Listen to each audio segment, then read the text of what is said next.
Excellent. Good evening, everybody. I'm Tim Casey with the Bend Chamber. Thank you so much for being here for the Leaders in Action program.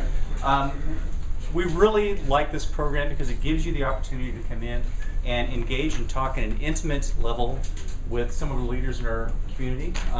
And this is kind of unusual. You've got a past chairman and a current chairman of the Bend Chamber. And who else has been chairman here? Please raise your hand. Who else? I know there's... We got a Charlie here, we got a Steve here, so this is kind of the chairman reunion, so thank you for showing up, we really appreciate it. I also want to thank our, we got a title sponsor, Ben Broadband, Zolo Media. Let's give them a round of applause. We've got a session sponsor, Gary. I saw Gary Cronmiller somewhere. Gary, where are you at? Raise your hand. Let's thank Gary Cronmiller and Jones & Roth CPAs for being the session sponsor. And we'd also like to thank Deschutes Brewery for being the facility sponsor. You guys like being here? Let's give them a round of applause. All right. The Sage Awards is our annual dinner. It's the dinner where we come together and recognize businesses in our community. If you look in the program that you have in your hands, there's a nomination form. So if you take a minute and fill out, or take it with you, but make sure we get them back here at the Chamber, your nominations for Sage Award winners. Also in your program is some evaluations. So I understand that we have a prize. We're going to give away a prize.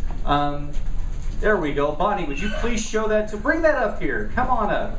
So we've got a prize. So if you fill out your evaluation, you put it in the bucket. Bonnie has a magic bucket that she's going to draw this from, and yes, she is going to draw it. And you get this growler filled with the beverage of your choice here at Deschutes Brewery. So make sure you fill that out, get it in there. Your odds are good to win. All right, let's see. And one more thing, looks like you want to check your program for upcoming dates. That's some housekeeping. Now, it is my pleasure to introduce from Ben Broadband, Stephanie, where are you at? Excellent. Oh, there you are, right in front of me. Would you please give a round of applause for Stephanie Center? Nope, we're going to bypass Gary. Gary, he's having a beer. Great. I have a case of laryngitis, so I hope you'll bear with me. If it gets really bad, Mark's volunteered to hop up for me. Well, more than ever, it takes reliable technology to grow as a business, and in a wider sense to grow a vibrant economy. And Ben Broadband takes the responsibility of providing that technology very seriously. In the last 5 years, we've invested over $100 million of capital to create a world-class IT infrastructure locally. But I would argue that the most important investment we make is in the development of leadership. And that's why we're so proud to be the session sponsor of Leadership in Action. And we look forward to seeing how Ben will be inspired by these conversations going forward. Now, we are delighted to have a well-known local radio personality, Troy Reinhart, here to moderate the discussion this evening in all of our sessions. Troy's a partner with Northwest Quadrant Wealth Management, which is a full-service independent financial planning and investment advisory firm. He's also the co-host of the syndicated radio program Financial Focus, a native of Bend, a graduate of Bend High, and a proud Oregon State Beaver. Go Beavers! Has a Bachelor in Forest Management and graduate studies in economics. And obviously a leader in his own right. So thank you so much, Troy. And now it's my great pleasure to introduce Dave Rathbun. He's the perfect choice for our first Leadership in Action guest. Dave is a well-known, distinguished, and generous leader, both nationally and locally. In his industry, he leads as president and general manager of Mount Bachelor. He oversees all aspects of the resort's management and operations. He's also sought after in his industry for more than 30 years of broad experience and leadership in the resort and hospitality industry. He serves as chairman of the board of the Pacific Northwest Ski Areas Association, and Ski Management Magazine awarded him their Sammy Leadership Award as an emerging leader redefining the future of the ski industry. In his community, he has a long history of servant leadership. Giving of his time and experience, he currently serves as chairman of the board of Bend Chamber of Commerce and director of the beloved Mount Bachelor Sports Education Foundation. He's also former director of the Central Oregon Visitors Association. Dave is also a leader on the home front, which is pretty much required when you have 2 teenagers.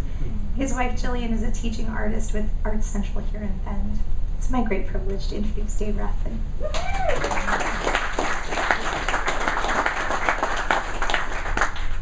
Your mic's on? I think it is. Well, we should tell people right up front. Dave is chairman of the chamber now, and you know, they call it a term. That's also called a sentence if you go to prison. So, my condolences to you. I know what hard work it is, and so good luck. Well, I've had some good people to follow, including you, Troy. Oh, so you're far too kind. I'm sure I can do as well as you did. And, well, I'm glad I didn't set the bar too high. That's good. That's important. And the other two things you might wonder, they put stools here so I don't look so short standing next to Dave. I can't stand up. And we did not coordinate our hairstyles. It's probably pretty shiny up here. Important enough. So this whole series is an attempt. I started with a conversation with Tim Casey about we have some great leaders in our communities, and a lot of times even I, who know Dave and I have served together on the board and many other things in the community, a lot of times we see each other, how's business, how's your family, and that's it. And we don't get into things, or we might talk about the issues in the community, but we don't talk about issues of leadership, the challenges we face. And so that's the whole premise behind this, and we'll talk a lot about leadership today and what makes Dave a leader and what makes him tick and those kinds of things. If you have a question, we'll have a chance to raise our hands so you can ask and participate as we go forward too. Because I don't pretend that I have all the questions to ask, and I certainly don't have all the answers. Just ask my wife in the back of the room and she will tell you that. So with that said, we had an introduction of you, but how do you describe yourself and what you do, Dave? Well, it's you know, when you work at a ski area, you're in. We count them by business units. We have probably 45 different businesses we're in. So it's part herding cats. It's part business development, because nothing ever stays the same. I think everybody that's in business knows that now. But when you're in a business like ours, which depends so heavily on the weather and changes so much based on the weather, every day is different, and some days that are great weather days can pose different challenges across our different businesses, and then of course those days that are pretty ugly can affect them all. So it's really problem solving on a day-to-day basis. It's really trying to make sure that what we do has some consistency when you're dealing with things as inconsistent as a business dependent on the weather. You took over an organization, a mountain that it was started here in the late 1950s, started by a man who gave me my first job working at Mount Bachelor, Bill Healy, an icon. Many of us in the room that were raised in Bend knew Bill. The mountain is a legend and how it was ran and stuff. How do you take that legacy and incorporate it into what is a modern ski resort today? Because the mountain's changed. As much as I'd like to remember the good old days, sometimes the good old days weren't that good. Yeah, and I've been through that too. I've worked for a lot of different ski companies, and you know that old adage that sometimes it's not the good stuff that you're around that you learn from, it can be the bad things that you learn from. And I've worked for some companies that really tried to take the resort that they owned, where I worked, and make it something that it wasn't. So now that I'm in a position where I've learned a little something, and I've had the opportunity to lead this organization, I always talk about how do we make Mount Bachelor more Mount Bachelor, not try to make it something that it's not. And you can't go anywhere in this town with anybody mentioning Mount Bachelor without pretty soon behind that hearing Bill Healy's name. So, you know, when I arrived, I made a point to do everything I could to learn about what Bill's mantras were and talk to people that had, you know, worked directly with him and try to understand, you know, what his vision and values were, because you don't go in a place in the middle of nowhere like Bend and build what became a world-class ski resort without having some pretty powerful vision and values to make it what it was and what it hopefully will continue to be way after all of us are gone. So, you know, that's a big deal, is the history and heritage of Mount Bachelor needs to be part of the fabric of everything we do as we move forward. Was that a bigger challenge than you thought it'd be? You know, I was given a very clear, do you really want to do this speech from the owner of Mount Bachelor beforehand, because he said, I've really screwed this place up. John Cumming is his name. He runs Powder Corp. He's the owner. And he just said, Dave, you know, I think you'd be great at this job, but I'm warning you, I've really screwed it up. And you need to think long and hard that if you want to do this and your family wants to do this. And we did it, and I will tell you, it wasn't nearly as screwed up as I was led to believe. So, you know, I think it's had its problems, but communication, I think, was the foundation of why things were as bad as they were before I got here. So we don't become too Mount Bachelor centric in our discussions today. As you've went through your career, because you've had a storied career, and let's talk about education first, because it always strikes me as how people start one place and where the heck they end up, and it's often an interesting tale. What wasn't mentioned in your bio is you were a poli-sci major, which usually members of the football team and the ski team were where I went to school. But how did you pick poli-sci, and how did that lead you to where you are today? Well, where I went to school way in upstate New York, close to the Canadian border, a place called St. Lawrence University. If you were a frustrated economics major, you became a political science major. So I started in economics, I ended up in political science. So, you know, it has zero bearing on what I've ended up doing from going to class and what are you learning about. I had a special emphasis on the Soviet Union. So that worked really well. I know a lot about the Soviet Union, although it might come in handy as we look toward the future with our friend Mr. Putin. But, you know, my educational experience was really about process and, you know, opening your mind to different thoughts and ideas, great people, the people I went to school with, many of them I still stay in touch with. Many of them had that same sort of lifestyle goals and things like that. I had a lot of friends that ended up going into, you know, big time professions, and they've been very, very successful. And they still all ski, but they don't get to do it as their job. So, you know, that's what I take from my educational experience, is that you really learn how to become a problem solver. You really get into the process of how you take a project or a task and educate yourself, research, develop your thoughts and ideas, and be able to communicate them back. And I do that daily. So from the standpoint of my major, maybe not so much direct correlation, but I agree, your education is the most important internal investment you can make in yourself or your kids or your friends and our employees. You know, I really preach the value of education, not because of what exactly you're going to learn how to do. You know, if you're an electrician, yeah, you better know which wire, but you know, learning those things on how to become a good problem solver and what the process is. When you look at your career path that you got through with school, did you get out of school saying, I'm going to run a ski resort one day, or sort of what's your career path and how did you end up to where you are today? I had worked at a mountain in Vermont called Stratton for 2 winters. The way my college semesters worked, we had a fall and a spring semester. We had this thing called the January term in the middle. I don't know if anybody had that as well, but I only had to take one of those. So 1 January, I had to be on campus, and if you know anything about upstate New York, it's kind of the lake effect snow and the wind. There's a reason why they only made us do that for 1 January. But I did it the 1 January, and then the 3 others, I worked basically from Christmas until the 1st of February at Stratton Mountain, and I got to learn that.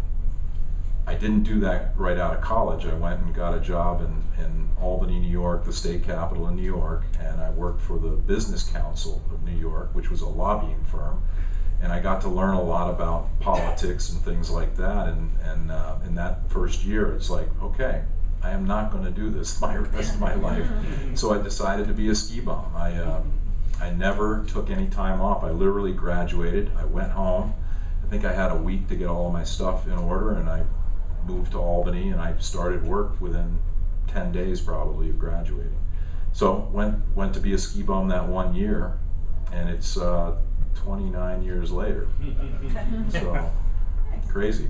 So once you figured out that's what you wanted to do, did you plan your career path, or is it by golly, or? It was about 5 years into it, because if you know anything about working in the ski business, it's really hard to get that first year-round job. So my first jobs were winter seasonal working in, lift operations, and then in the summertime I was fortunate enough to get a job on our golf course in operations. So I would do the winter on the mountain, do the summer in the golf course. You live a charmed life. Yes, and I love to play golf too, so it worked out well. We had a golf school in Arnold Palmer, the Golf Academy, so I got to know a lot of golf pros, and it really helped my golf game because I couldn't afford to lose after a while, so my golf game got pretty good. And after about 3 or 4 years, it was like, okay, I really like this, and I think if I applied myself a little differently and got some more skills and talked to the right people in the company, maybe I could land a year-round job. And then I did. And as time went on, I got opportunities and made the most of them, which I think is no different than what anybody else has ever faced. It's just that it took me a while to figure out that that's what I really wanted to do. Was there one defining moment in your career where you look back and you say, that's the moment I pivoted or turned and headed the direction I was going to where I wanted to be? Yeah, and it was because of a really good friend of mine who was the head of marketing and sales at Stratton Mountain, and we were going through a lot of ownership issues. We had been sold at one point from the original owners of that mountain to a company called Victoria Limited, which was a Japanese company. This was in the mid to late 80s. So they bought Stratton Mountain, turned the place on its head. We had a couple horrible years.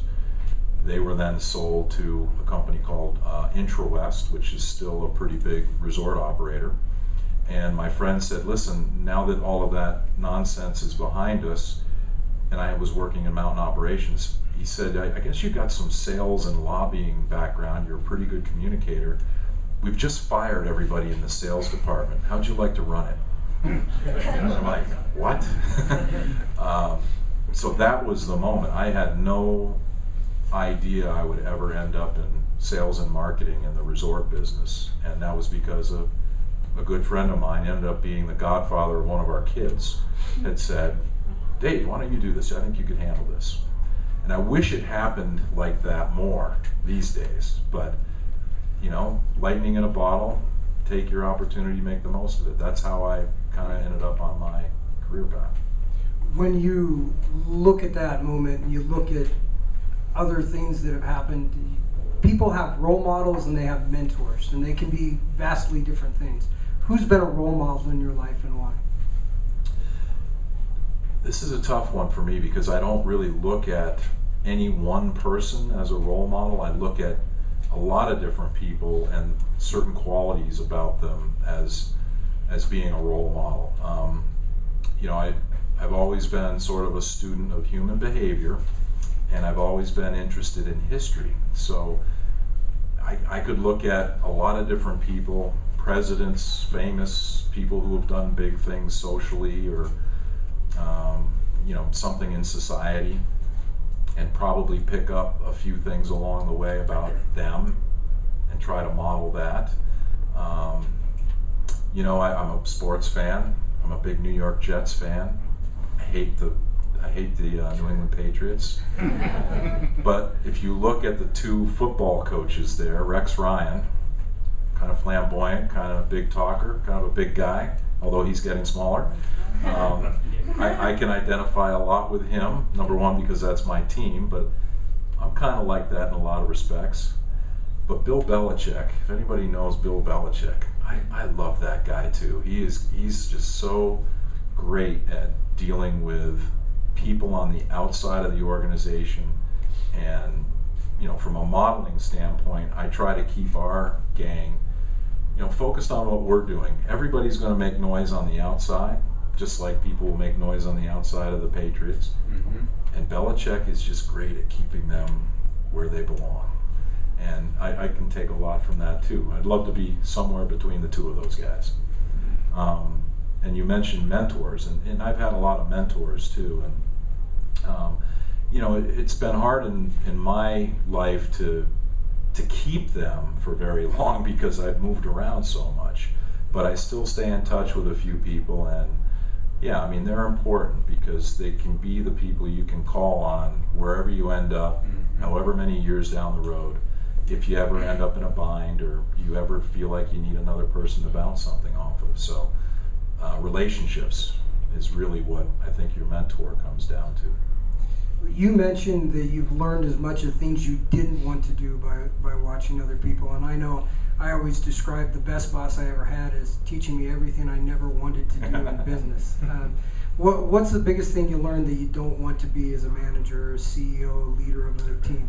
Yeah, that's a tough one because he is also the one that encouraged me to think in this way. I mean, the higher you go up the food chain, the more responsibilities you take on, people are expecting you to exercise that influence and make those decisions. And a lot of times you might end up feeling pressure to make the decision, even though you might not be ready to make the decision.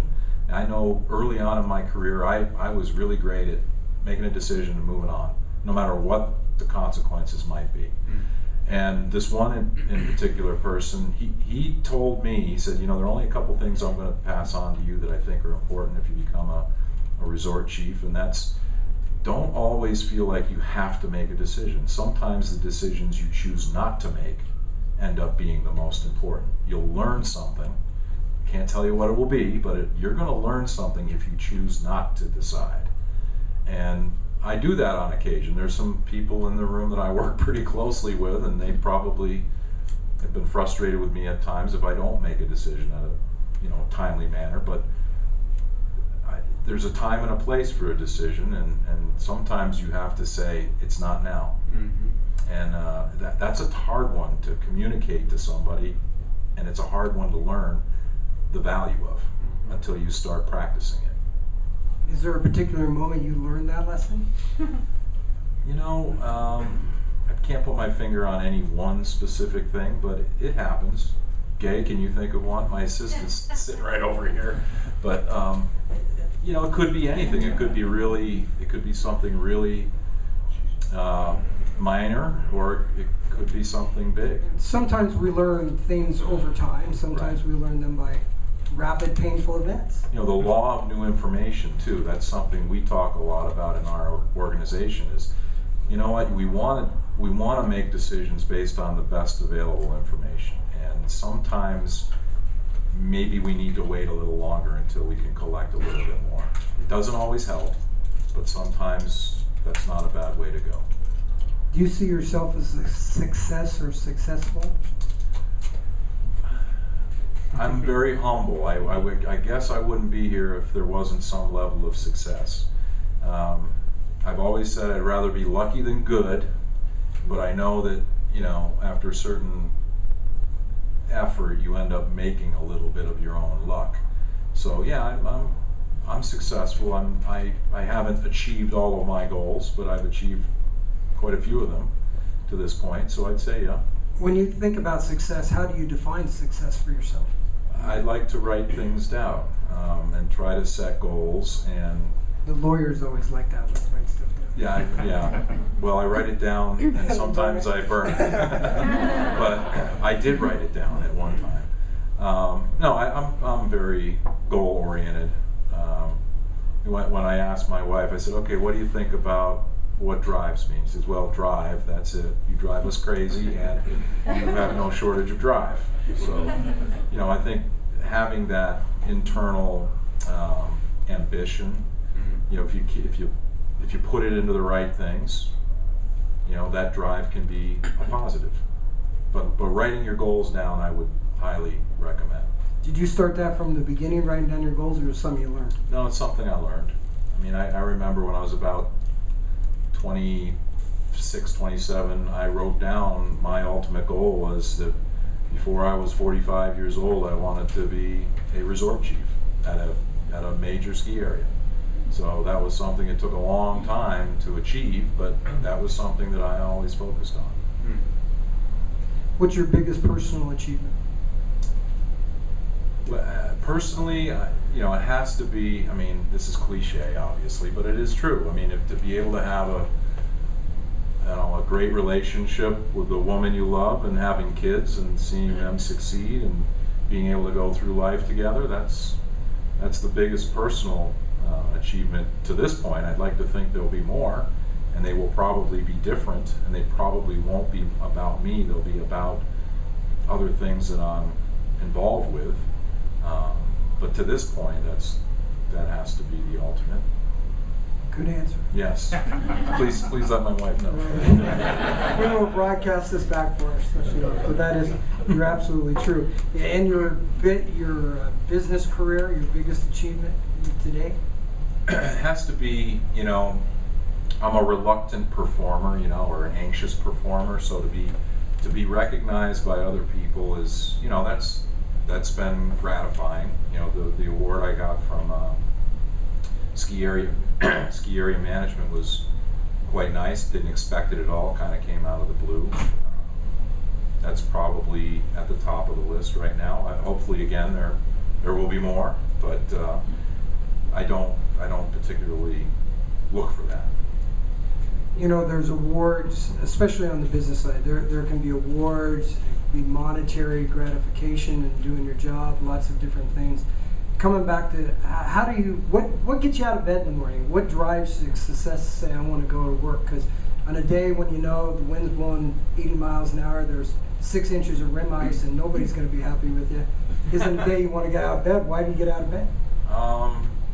Yeah, those days are tougher than others. But for me, I'm competitive.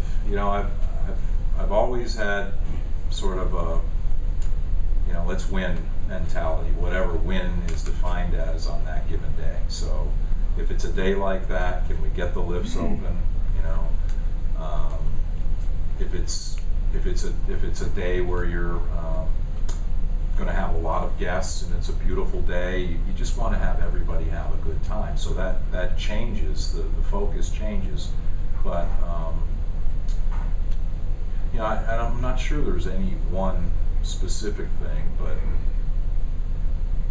if you look at relationships again and the people, just getting up, and the people I work with are amazing. People that dedicate themselves to do what we do.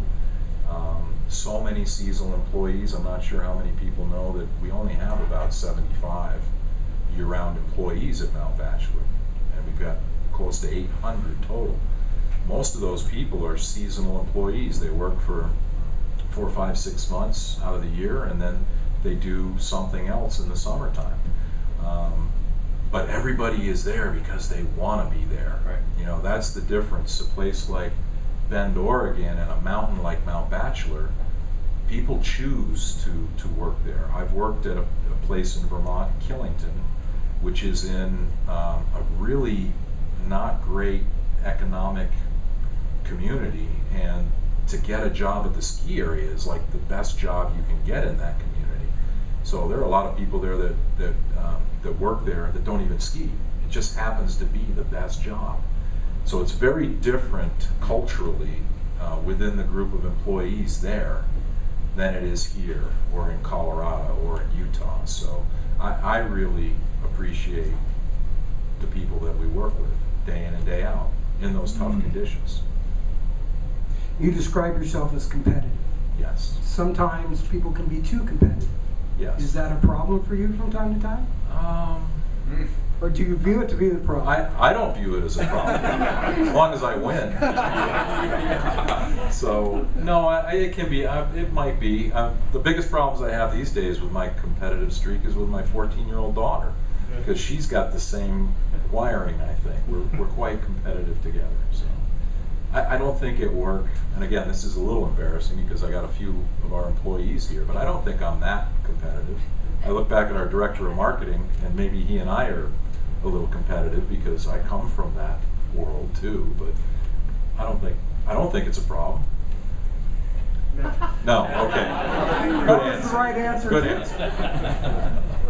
So as you look back over your career, when you reach the level of success that you have and you get to the level of management you have, you've had to make decisions. Sometimes you have to make them when you don't want to make them, but you have to make decisions. What's the hardest decision you look back and you say, that was the hardest decision I ever had to make?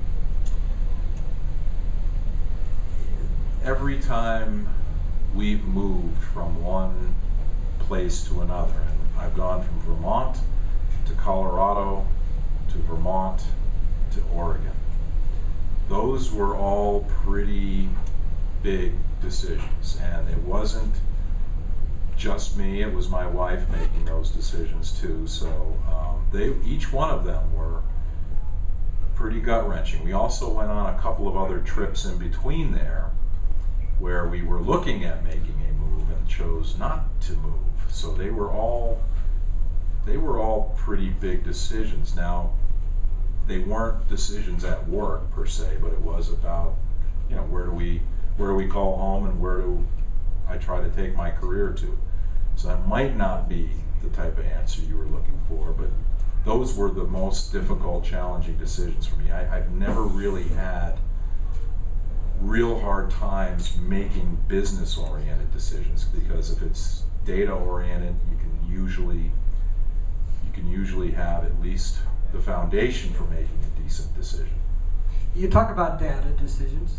You talk about relationships on the other hand. Sometimes those don't come together. Is there a time when they haven't come together? And which is harder to make, the relationship decision or the data decision?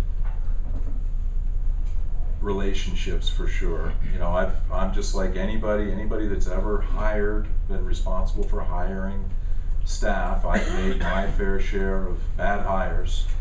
I think I've made far more good hires than bad, but you know, anytime you deal with the variability of you know, a human being, it's going to be a heck of a lot harder. I think I'm pretty good at judging people and valuing character, you know, different character traits.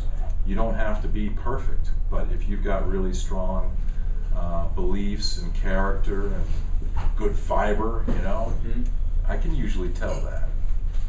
Do you have a blind spot? Do you have a weakness when you look at those kind of things? Probably the blind spot is the people that I've known the longest, and you know, maybe some of those mentor type people that I've come in contact with. Probably a little bit of a blind spot there. You know, the people that I work with that have that I still work with now, that I've worked with in, you know, different situations and scenarios in years past, I probably give them a little bit more credit than maybe they deserve all the time, but that's when you have that personal relationship to kind of be the tiebreaker based on how you know them and what you've seen them do outside the context of maybe one single decision or one single action. Has family taught you more about business, or business taught you more about family? Because so as I get older, and my kids get older, like your kids have got older, I see more cross-filtration going on, and I wondered what you thought. Yeah, I do find myself on occasion trying to get things through my kids the way I would talk to an employee. They're getting older though, so maybe they're maturing a little bit and they can handle that, but I am sure that I am better with my kids now as they've gotten older than when they were younger. You know, that's where my wife has handled most of the early onset of children rearing. You know, it wasn't something that I did a lot of. I worked a lot and was away a lot, and she handled most of that. So I would probably say my business experience is becoming more relevant as my kids get older. How do you keep, as you grow a career and you've reached a level of success that not lots of people reach, and you've grown a family and you've obviously had a very good partner in your wife and have two wonderful children, how do you mix business with your family? How have you balanced that out over time? Has that changed over time? I don't travel as much now as I did when I was in sales and marketing. I used to travel quite a bit when I lived in Colorado, but the kids were much younger then. So, you know, I'm not sure that it's about being home or away as much as it is things like, you know, my youngest daughter's a ski racer, so she's at the mountain on the weekends, every weekend, every holiday. So she's up there a lot too, but we don't interact when we go skiing. You know, that's something that I feel like we've missed a little something on. Because when I grew up, you know, I would go skiing with my parents and we'd all be on vacation, you know. Now when we go skiing, it's like Dad's at work and Paget's training. And my wife Jillian is there kind of, you know, being lodge mom or whatever with the rest of the kids. So yeah, it's different that way. Much different. You've had to hire lots of people, you've had to fire lots of people. What's your philosophy in managing people? It's all about expectations. You know, I try to be a clear communicator about expectations. And sometimes we're all susceptible to this. Sometimes we can't meet expectations, but we accept them and we try our best to deliver against them. That's usually for me where those discussions come in. If expectations are being met, you try to recognize and reward people. If you feel like they're not being met, you try to give a person a chance to meet those expectations, find out if they need more skills, if they need more support, if they need clearer direction, and give them a chance to meet those expectations. And typically in my experience, when it's time to make that kind of decision where somebody needs to go on, it's usually pretty obvious. Only a few times in my career has it been nuclear. We've all had the nuclear separations, but most of the time it's pretty obvious in my experience. You ever had anybody thank you for letting them go? I have. I've had people come back to me later on and say, best thing I ever did was work for you and have you fire me. And then they've come back and said, I learned a lot from that experience, and they've gone on to do some pretty big things in other ways and other places. That's a good feeling, isn't it? Yeah, it's quite. It's not fun letting them go. It's not fun at the moment, but it's again, there are few things in life that can be as gratifying as being in the people business and having to make a really tough call, and then having some time elapse and the person comes back to you and says, you know what, thanks for that. I learned a lot from that. I wish a couple others would come back to me with that too, but I'm not so sure that I'm ever going to get that from Those are the ones that are easier when they are nuclear. Yes. Easy to do. All right, I'm going to ask you what your favorite book is, and then I'm going to ask you about two other books that you were recently in Oregon Business Magazine. I didn't know you read, so I was surprised. This is horrible. This is horrible. I am not a reader. You admitted that. I am not a reader for pleasure. I've read a ton of business books, and I think I've read every Malcolm Gladwell book. I get into that kind of stuff that I can read on a plane and do it quick and maybe glean a few things out of it and maybe even apply a few things, but I've never been a reader, and I get a lot of books, like at Christmas time. What do you get your 50-year-old dad now? You get him a bunch of books that sit next to the, on the nightstand. That's because you got too many pairs of socks. Yeah, maybe that's what it is. But no, I'm not really a reader, and I could not come up with, if I had to honestly tell you a favorite book of mine, I couldn't tell you a favorite book. Well, you did bring in Oregon Business Magazine, you named two books. One's about golf, one's about physics. Correct. So can you tell us what you took away from those two books and why they were important? Why did you pick those two books? Because they're the last two you read? Well, yes. One was a gift from my mother-in-law gave me the golf book, which was another good choice. It was another good choice to read the book that your mother-in-law gives you for Christmas.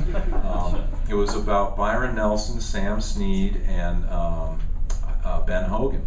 And being a golfer, I've always been interested in the history, and it basically it didn't look at their golf careers, it looked at how they grew up as kids and how these guys, these three guys that really define the modern era of golf, how they grew up and developed and ended up being as good as they were, all at the same time. You look at where we are today with the game of golf. It's very fragmented.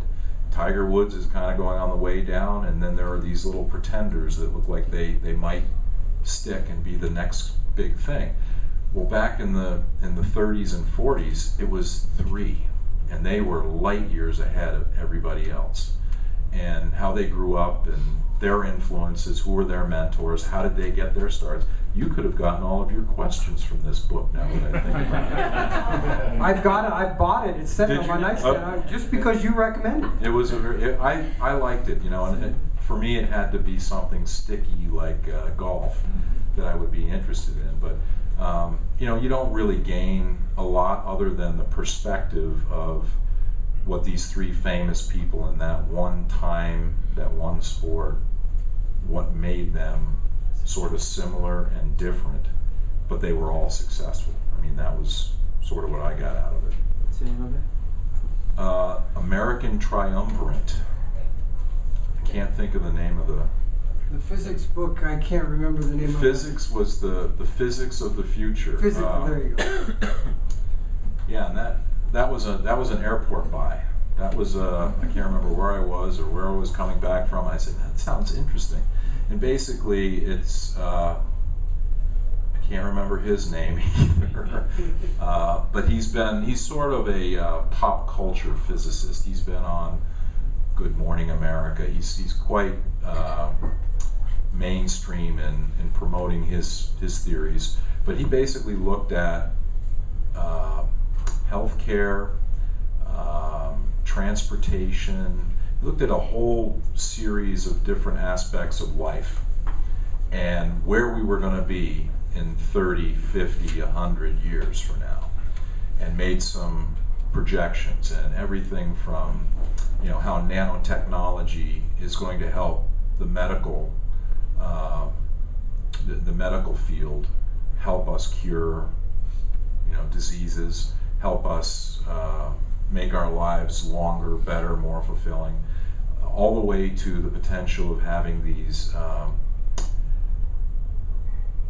suborbital elevators, basically, instead of trying to fire rockets to put telecommunications satellites into orbit, there'd be a way to use gravity. And I'm not sure I understand all of the science behind it, but it was just very thought-provoking on where we are today and where we could be, and not that far out in the future. And I think of my grandmother. My grandmother passed away about 5-6 years ago now. She was 99, and I remember talking to her about what it was like when the first automobiles were coming out. This must be for her living the last 80 years the way reading the book would be for us, thinking about the future. So I thought it was pretty thought-provoking, and I think I read it in 2 sittings in about 3.5-4 hours. Oh, wow. That's my kind of book. That is a good book. I agree with you. When you think about the word work ethic, because we've talked about you being competitive, and we'll talk about how do you measure your work ethic, and how do you define your work ethic, and how do you look at that in the people that work for you, and then we'll get their response later on. Yes, Les. My work ethic has always been, I can remember going through some training programs, and one of the questions would be, if you were an animal, what animal would you be and why? And I remember getting asked that, and had I known anything about steelhead, I would have said steelhead, but I said salmon. So I said I would be a salmon because I am going to swim upstream. I might end up hitting a big falls and get to the top and get thrown back to the bottom, but I'm gonna keep swimming upstream. Wow. The perseverance. So I am no longer the first person to work and the last person to leave. I was for a long time, but not anymore. I try to pace myself a little bit more, because to be that perseverant, you got to pace yourself a little bit, and I maybe wasn't the best at pacing myself, but I'm trying to have that balance and staying power, if you will. And if you get to a certain point in your life, hopefully you can back off a little bit. We have plenty of people that are smart enough and strong enough and young enough that they can do that now. I don't have to do it that way all the time. So that my work ethic would be still, we're going to keep plowing, we're going to keep grinding, and we're going to keep going. But I'm not going to be that first in, last out myself. When you look at your career, we talked about early parts of your career, and there's a different set of qualities in work ethic that drives you along those ways. as now you've reached the place where you are, you're president of 800 employees, huge amount of capital out there. How do you measure the best qualities of being a president or CEO of this team? Well, it's always good to get feedback, and you know, I get plenty of feedback from the people I work for. I may not solicit it as enough as I should from the people that I work with, but you know, we try to foster an environment where hopefully, if I do something that upsets somebody or rubs somebody the wrong way, I hope we have the type of relationship that they can say something. I talk about the circle of trust, and that, you know, when we get our team together, you know, we're all in this together. We're all going to be striving to get to the same place, and if something upsets anybody, we've got to have the guts and the courage to call BS if it's not going the right way. You know, that to me is probably the biggest way to get the feedback, to know if you're delivering the goods as it relates to being a good leader or president or a supervisor, whatever you are, no matter where you are. What's the one thing you can change to make you a better person? One thing I can change to make me a better person. Again, that's more of a question. You got it all. You got it all solved already.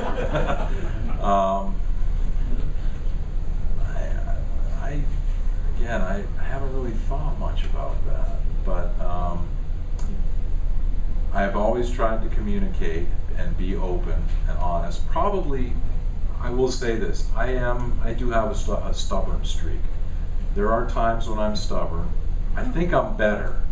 I think I'm better now than I was maybe a couple of years ago, but I'm still pretty stubborn at times. I feel that I've seen and done almost everything that you could see or do in this business. I still get surprised. Never fails. Something is always going to happen that surprises you, but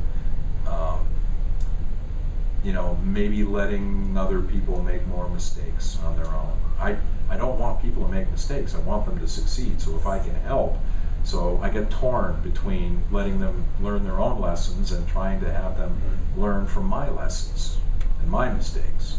So if there were one thing I could change, and I don't know how to change this, but if I could change all of that, knowing what that person is best going to learn from, making their own mistake, or maybe will they listen if I can tell them, hey, don't maybe do it this way, or try this instead, and you'll avoid some of the mistakes that I've made.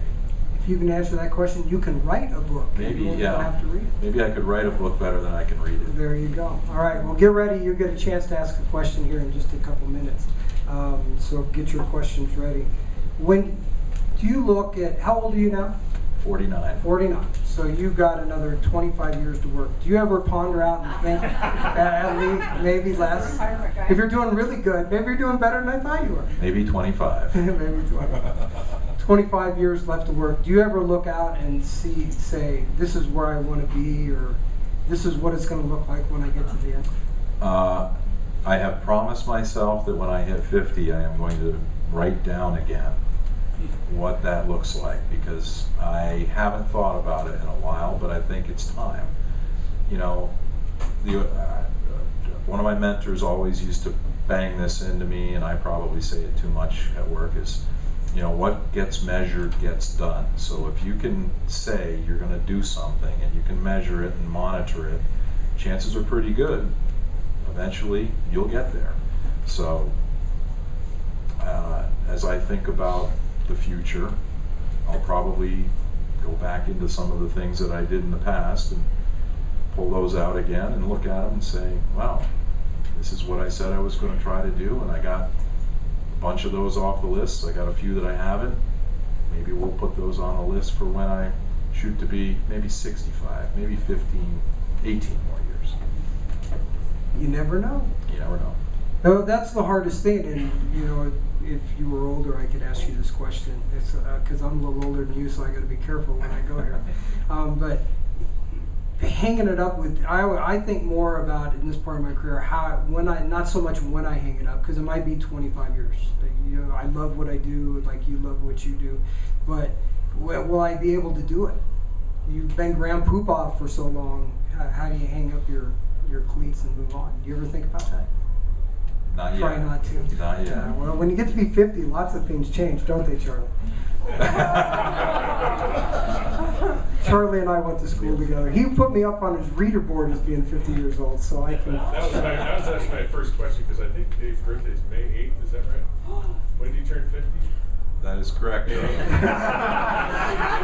on May 8th. You can drive by Miller Lumber and still. Miller Lumber, baby. We'll be in line. That's where I buy all my screws and wing nuts. Lots of nuts. Before we turn it over and let the audience ask some questions, circle back around about Bachelor. And we talked about it in the very beginning. When you look back at how many, 5 years now? Has it been This 5 is my sixth winter. Sixth winter. When you look back over your 6 years, what's the thing you're most proudest of, what you've been able to accomplish at the mountain? Because you moved it a long ways, and I would like to compliment you on that. Yeah, and you can define it a couple of different ways. You know, when I got here, we were going through a lot of turmoil with the operations of the mountain, and probably what I'm most proud of is the way we put a 5-year plan together to address everything in lift operations, to go through what good, bad, right or wrong. I didn't want to get into the, you know, trying to go back in history and point fingers at anybody, but I just wanted to say, let's take a measured approach over the next 5 summers, and let's dive into all of these lifts and find out what we need to do to make them as efficient and functional and safe as they can possibly be, and let's do it. And we built a plan, and we stuck to it, and after 5 years and roughly $3.1 million, we've gone through every single one of the lifts up there and modernized it so that each one of them will make it to their 40th birthday, which is kind of the way it goes now. These lifts, we were the first mountain to put in all of these high-speed lifts, and unfortunately when you're the first to do something, you're also the first that needs to replace them all. Wow. So we've replaced one completely. Pine Martin is a replaced lift, and Outback and Skyliner will be the next 2 that we have to replace, but we've bought a lot of time with those 2 lifts now with the improvements we've made to them. So that's probably the single biggest tangible thing that we've accomplished in the last few years. All right. Anybody got a question? Stick up your hand. Go ahead. You mentioned that communication was flawed when you took over, and that was something that you worked on fixing. Can you help us understand how you went about fixing it, what was wrong, what's better now? My perception, and anybody that has been here for very long could probably... The question was, he talked about communication being flawed in the beginning when he took over. What did he do to improve communication? Exactly, and if anybody was here, you would have been part of this or seen it happen in front of you. My perception is that the folks that were at Mount Bachelor at that time didn't either know how to communicate what was going on or didn't choose to communicate what was going on. Many of the same employees that are there at the mountain today are the same employees that were there before, but the leadership, I don't think, did a good job of addressing people's concerns and communicating what it was they could do to improve things. That's my take on it. I got here after all of those folks were relieved. Is it internal comments or external? Primarily externally. It wasn't, well, there were some issues internally too, where people didn't want to bring issues to management because they felt like nobody was going to do anything with it, or that they'd never hear what was going to be done. Was that part of a culture, and I promise, was that part of a culture that had been a long time culture, or something that just developed over time, or something that was immediate that had happened? Well, I think that what happened is that over time, skiers and snowboarders' preferences and how they use the mountain were changing, but how the mountain was managed and how the communications plan was functioning never changed. They were still operating the way they were, 10 years prior. And when you hit that breaking point where people's desires and their expectations have changed, and yet you're still trying to engage with your customer the same way, something's going to break if you don't stay aligned. Go ahead. Mr. Rathbun, you mentioned a circle of trust. Can you describe that for us? Sure. So when we have our what we call it the BLT, the Bachelor Leadership Team. It's the BLT, baby. We get together and we talk about very big issues, strategic issues, and the idea is we don't talk about those things outside our group. We need to have that level of trust with one another that if we have an issue with a program, or we have an issue with a building, or it could be a million different things, that we hammer things out, we keep our values in mind, and I don't need to get into the values that we share, but we use the values as our prism to decide what is it that we want to do ultimately, and those decisions, those discussions we keep to ourselves. And when we leave the room, if we're 8 of us want to go one way and 5 of us want to go another, if the 8 have won the day as it relates to the discussion, we all speak in one voice around that decision. So I guess that would be the circle of trust. Yes, sir. Dave, you're a great leader in one of our major businesses. Your wife's really involved in the community. Billions great. How do we keep you here in Bend? How do we keep me here in Bend? You and your family. Oh, I plan to stay here for a while, for sure. I'm into steelhead fishing now. Come on.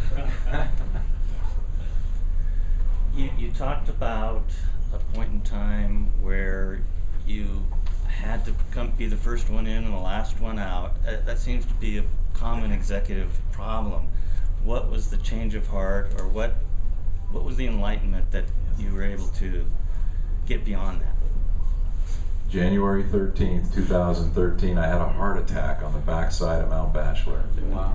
I have no history of heart disease or anything. I have no cholesterol issues, but I had one little minor defect in my, I can't remember which artery it was, but it's the Black Widow. So that went like this. I was skiing down the backside with a couple of guys, and I knew immediately something was wrong. And after getting well again, the prognosis was, or which one is what's the cause? You're talking to a forestry. Forestry guy. We don't know. Anyway, I probably had some stress at some point, and I had a little scar tissue on that one artery, and then it just kind of flapped closed. So that was my wake-up call. But how did that influence you? Did you end up having to trust people more, or what was it that made you think that you had to be there the first in the morning and the last one out? I guess. It becomes habit after a while. I'm guessing that's probably not uncommon, that you get into a habit of behavior, and at a certain point, whether it's alcohol or you like dates or whatever it is, It's working for you. It's working for you until it doesn't work for you any longer, and then you need to make a change. Habits are hard to break. How hard was it to break that habit, not to be first in, last out? Well, that was easy after spending a month in a vest that could shock me back to life if I were to have my heart stop. And I had to go around to all the people I worked with and said, hey, if this thing goes off and I'm on the floor, don't touch me. It's going to zap me, and and then hopefully I'm back with you. But I joke about it now because I feel great, and I've tried to change my behaviors a little bit, and I'm happier. I feel pretty happy. We got a great team. We're having a great year. I don't have to do that. Did it free your team in some ways? I don't know. I think maybe. I don't know. We can ask them.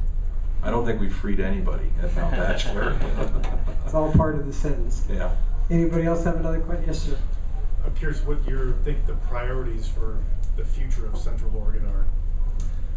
Priorities? Well, when I got here, see, I didn't get a chance to see the boom here, the run-up to 07, 08. I got here in 08, just as things were starting to come down pretty quickly.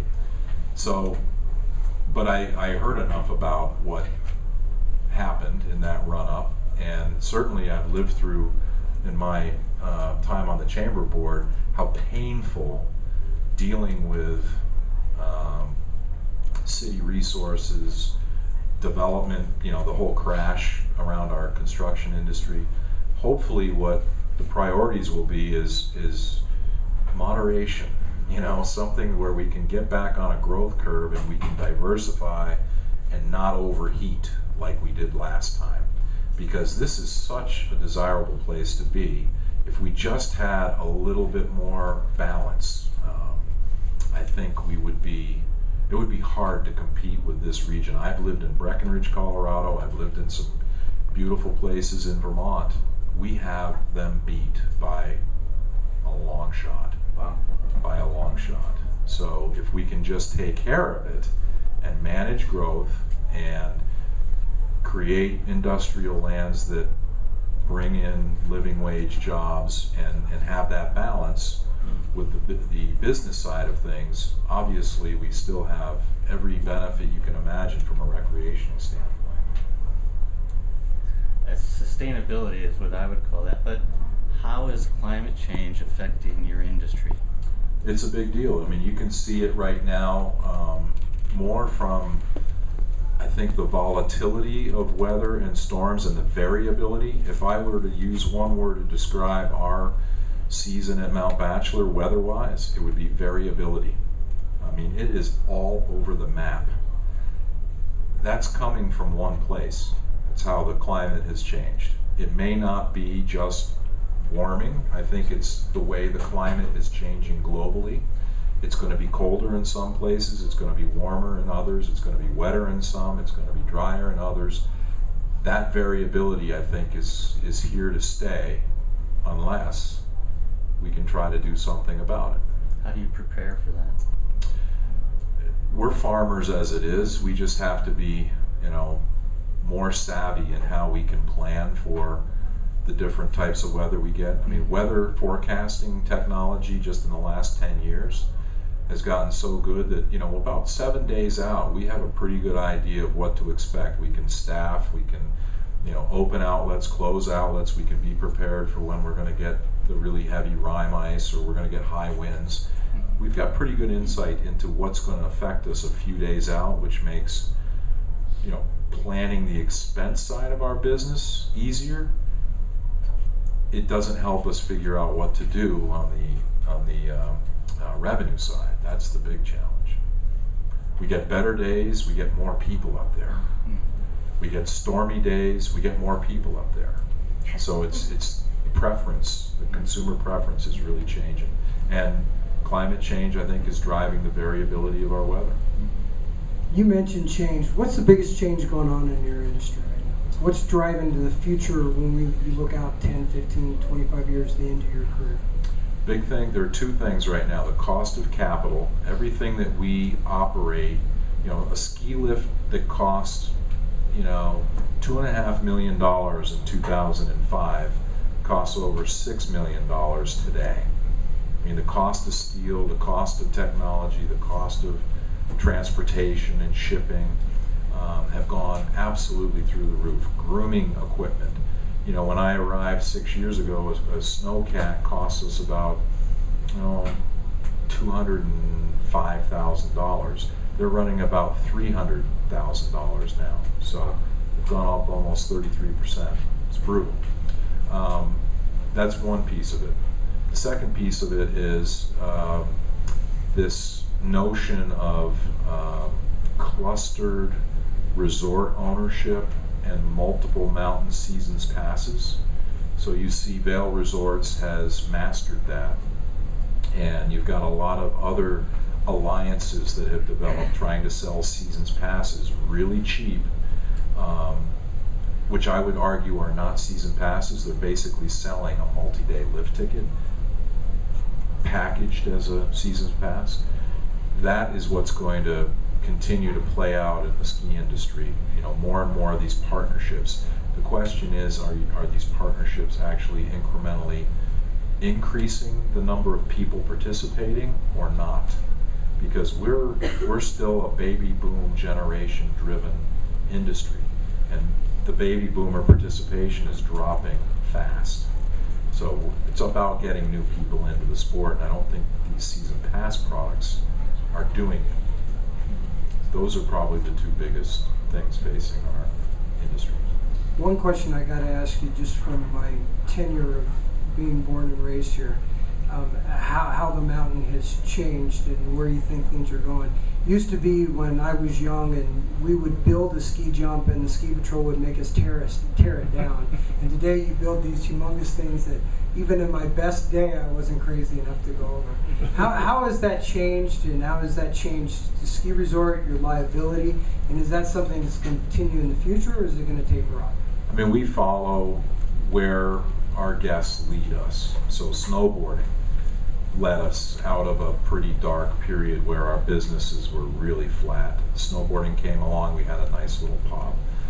This whole terrain park driven youth culture, action sports. I mean, it wasn't that long ago we didn't have an X Games, right?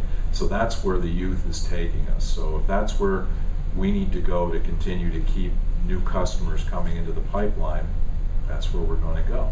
So it's a big part of where we are seeing growth. Kids, families, you know, kids drive the families.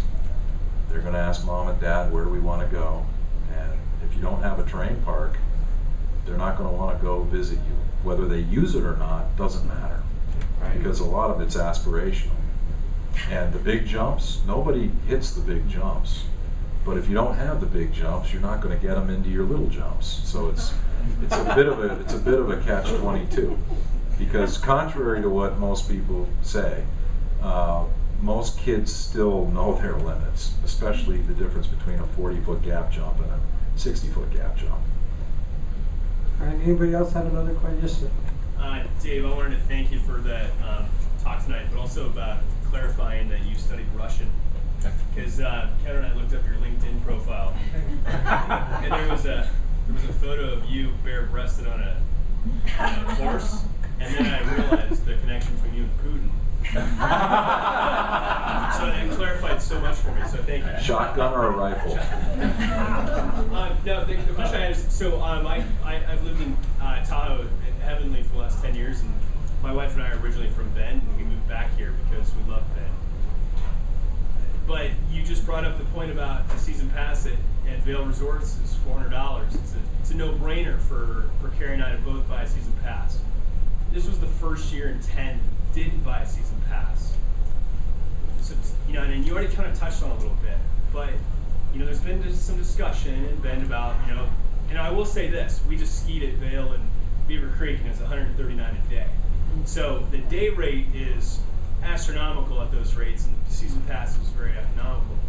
So how does Bachelor play into that piece to bring people from the East Coast and from the Midwest and from Texas to Bend, where they can't live on mountain, they can't stay on mountain, they're in Bend, which is great, I want them to be here. How can you guys play into that? What's the biggest challenge, and how can that play? Biggest destination challenge we have is, you just nailed it, the fact that the bed base is 17 to 22 miles away. So we have to make that distance feel closer, and we have to put out incredible value proposition. So when you look at what it costs to come skiing here for 3, 4, or 5 days, it's still a lot cheaper than what people are paying for the Epic Pass for Vail. Most of those Epic Pass people are destination people.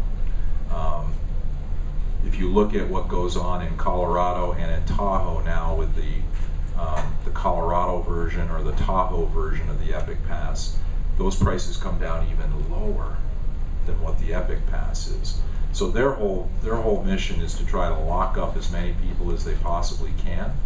They've got 350,000 pass holders. We have about 12,000 pass holders now. Our big problem is if all of those pass holders were to show up out of Bend to go skiing on the same day, we're screwed. You know, right now we're getting 40% is usually the highest percentage of our total pass base that'll show up on any given day, and we can't afford to take the crowding that a Vail does. You know, Vail has shown, I don't know if anybody goes online and looks at some of the pictures from some of the big holiday periods, but there were 3-hour lift lines at Lion's Head. I mean, the lift lines were insane. There's no place to park in Vail when all of these pass holders decide to show up on the same day at Vail instead of Keystone and Breckenridge and A-Basin. I mean, you can go to a lot of different places on that pass, yes, but when you go to the same place on the same day, you just bring that resort to its knees. And that's how we price. I mean, we're trying to make Bend a ski town again. When we had 20,000 people here, 5,000 people skied. It was a high percentage. We've got 80,000+ people here now, and we've got 12,000 that are pass holders. So the percentages come way down. The balance is going to be, how do we keep growing the local participation rate without making it so crowded? And the only lever we have right now is price. And we try to use price at the unlimited level. It's expensive. But most of our pass holders are skiing 20, 25, 30+ days a year. At $800 is still less than we need to break even on a per visit basis. So we just have to play a little different game with the levers we pull to balance the visitation. When you look at destination business, our business is growing leaps and bounds. We're just very fragmented. We get most of our business comes from Oregon, Washington, and California. But then the rest of our business we get from everywhere. We get a lot of people from New York. We get a lot of people from Texas. We get a lot of people from Minnesota. But they're very small percentages on their own. When you aggregate them, it's probably 20% of our total comes from all those other states combined. So we're trying to figure out how to be efficient communicating with those people who are looking for a different experience. They're not as hung up as being, right at the base of the mountain.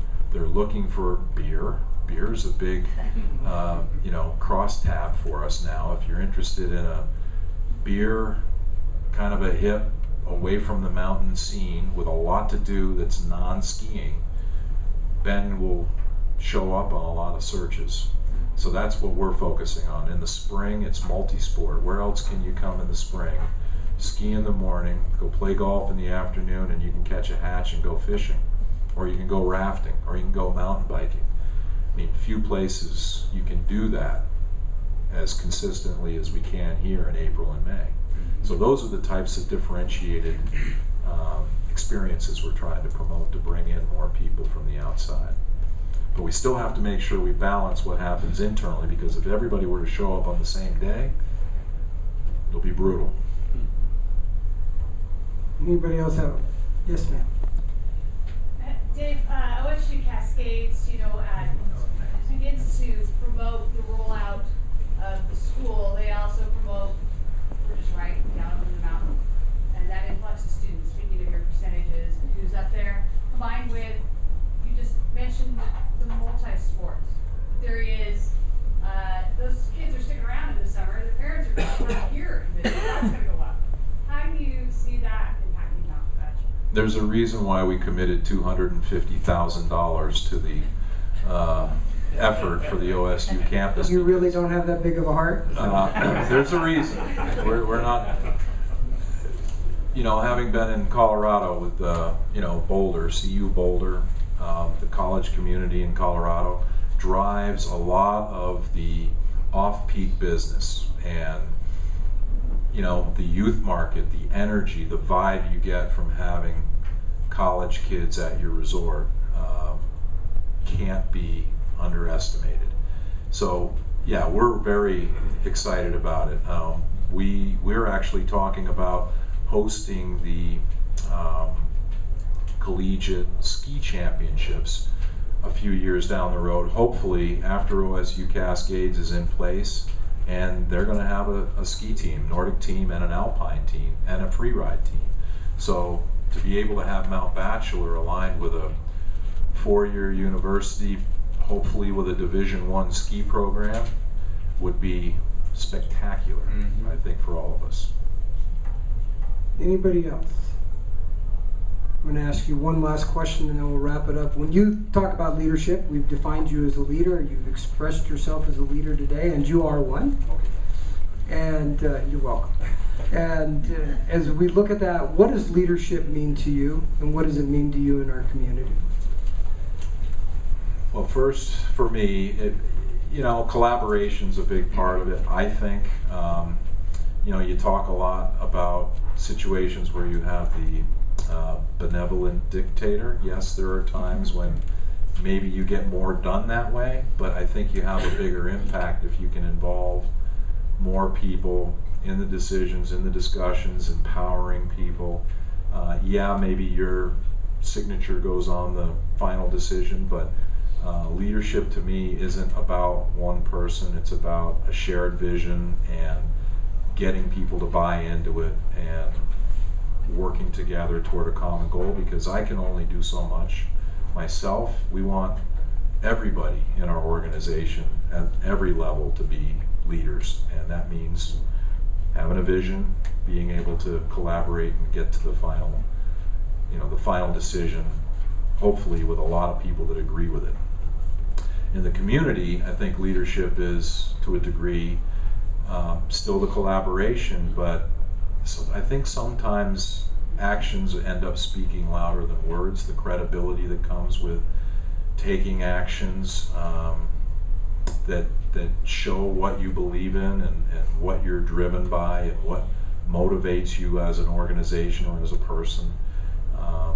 Not that you're trying to advertise that per se, but you'd like to know that the people that are leading our community stand for something, and that they really want certain things to happen that they believe enough in that they're willing to maybe put themselves out there, take some action, take some risk. So taking those risks is probably the best action you can take. We hear a lot now about OSU Cascades and some of the challenges that are being posed by the folks on the west side of town, and they're legitimate, and maybe OSU Cascades could do a better job of the communications and the collaboration. But I think we can't lose sight of the outcome of having a 4-year university in Bend, and that's really what the leaders should be keeping everybody focused on. All right. Thank you very much, Dave. Thanks, man.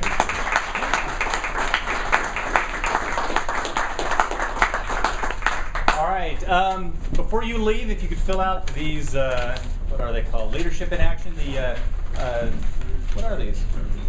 Evaluation form. Yeah, evaluation forms. Thank you so much. We're gonna have a prize drawing. You're gonna get your growler. Thank you. We can do this all night. Give us your evaluations. We'll do a drawing. You'll get your growler and a free bill for Shoots Brewery. Once again, we'd like to thank Ben Broadband and Zolo Media for being the title sponsor. Let's give them a round of applause. Thank you. We'd also like to thank Jones and Roth and Deschutes Brewery. Thanks for having us here. Let's give them a round of applause. And one more for these gentlemen, please. Let's give them a round of applause. Thank you so much. Put your survey in the bowl. We will draw it, and if you're still here, you win the growler. If not, I get to take it home. Thank you.